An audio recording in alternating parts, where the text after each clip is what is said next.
One of the most iconic bands in Canada, Great Big Sea, has just released a 2-disc collection of their greatest hits called 20.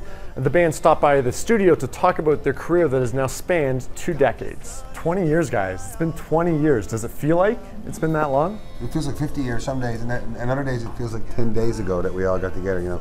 It's a wonderful thing to have, you know, just a little landmark in your career, you know, where you go, okay, we've been doing this for 2 decades. Let's just stop for a minute and, you know, pat each other on the back and really say thanks to the fans that have given us, you know, a lifetime playing music. Yeah, let's talk a little bit about the box set. This is an archival interview done for radio in the fall of 1993. It was our very first interview, and it's painful in its earnestness. This is the best part, I think, other than the music, of course, is a booklet, a whole cool book. Check it out. Pictures of the story of Great Big dudes, Sea. You know, look at that handsome bugger right there. That's worth the price of admission right there.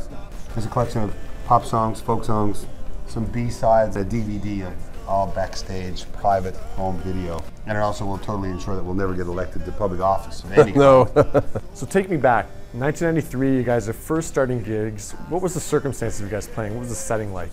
We were hard in the pub scene of downtown St. John's. I mean, these pubs, these were not rooms, you know, where people were quietly listening, you know, and hanging out every word and, you know, and offering poetic ideals. These were very rowdy places full of sailors and students trying to outdrink each other, and, you know, it wasn't on big fights were common, and the sound was always terrible, and everybody in there was loaded, and the place might close and might not, you know. So it was a rowdy environment in which to learn your trade, but one that you know, if you graduated from that school of hard knocks, you knew what you were doing. If you could tell yourself, the 20-year-ago version of yourself, something about what you've learned over these past 2 decades, what would that be?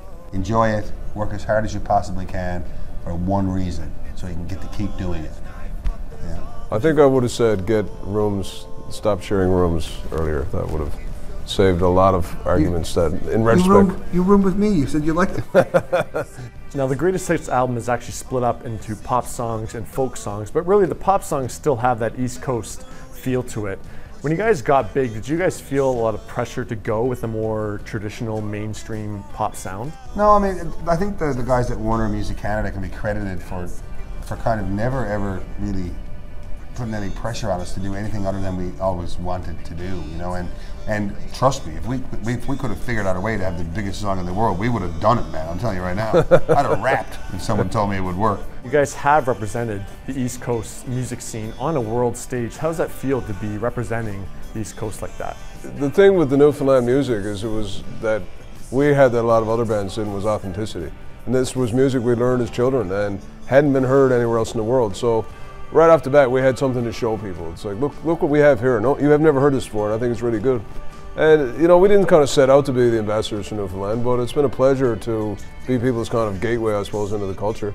And to be able to talk about it. We love Newfoundland and we love the culture, so it hasn't been a hardship to spend so much of our lives talking about it. 20 Great Big Sea's Greatest Hits is now available in either a 2-disc collection or the box set.